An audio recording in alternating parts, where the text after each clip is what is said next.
Today we have an iPad 5th generation. It's having issues with charging.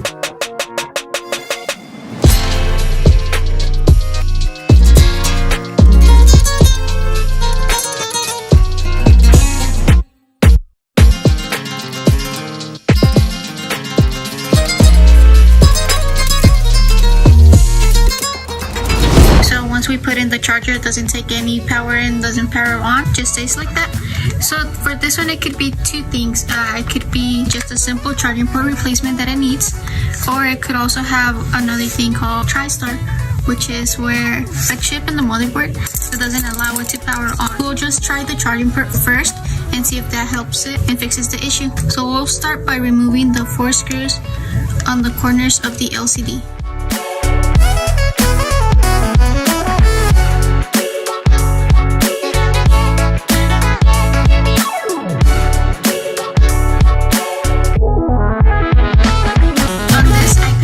One screw that's a little bigger than the other 3, so I like to set them on a certain way. So the one on this corner, top right, is going to be a little bigger, so I just make sure I have them in order, that way I know.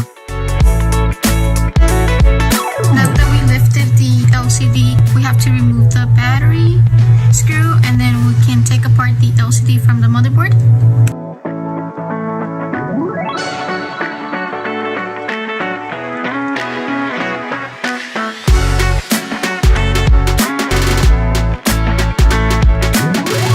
LCD is out now, so we can see right here we have the connection for the home button and the 2 connections that go for the digitizer. So we're just gonna disconnect them.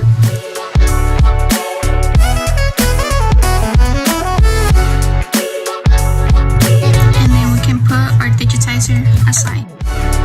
So our next step is to take the motherboard out. We have to remove these screws right here, disconnect the camera, rear camera, front camera, disconnect the buttons. Then we go down here, disconnect this antennas right here. On this one, the port was already super loose, so the 2 screws it has on the bottom, they're already out. So I just have them here on the side already.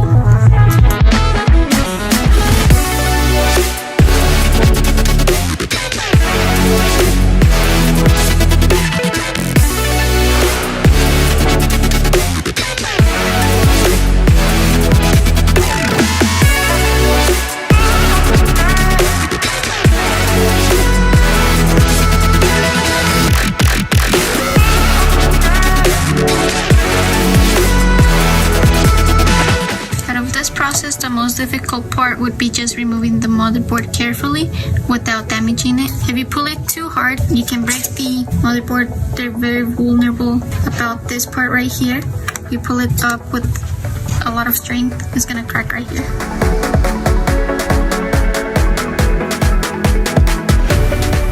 Alright, so this is just alcohol. We add some alcohol. It will help loosen the adhesive it has underneath.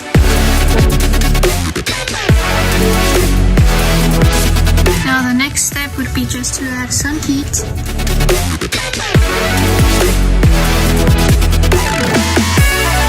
Now we can try and keep lifting it up.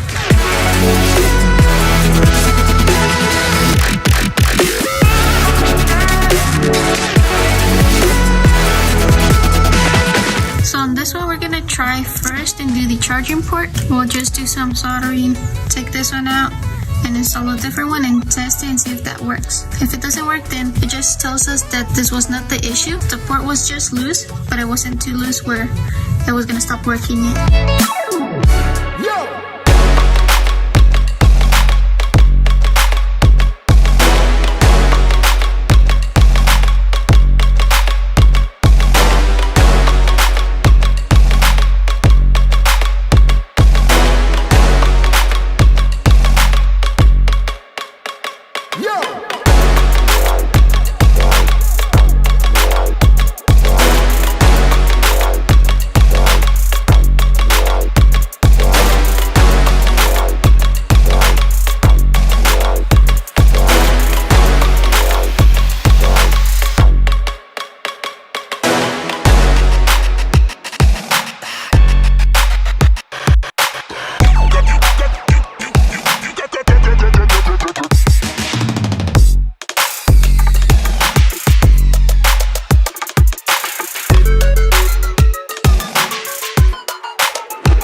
or if it has a different issue.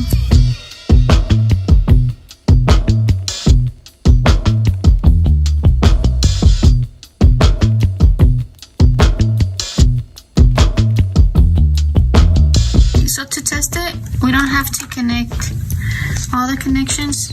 As long as we have the LCD and the battery connected is enough to tell us if it was a success or not. And then we can just apply some pressure or the screw for the battery.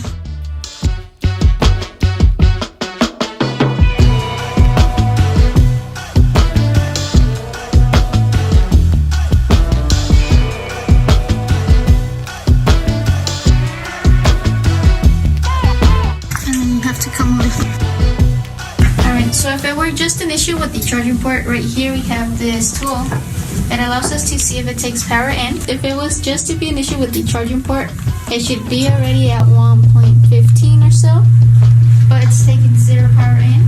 So that indicates that it's not an issue with the charging port, it has something else wrong with it. It might be the charger, so we'll go ahead and try that next.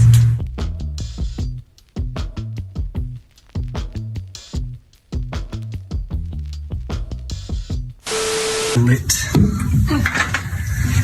Me trying to get back to the housing.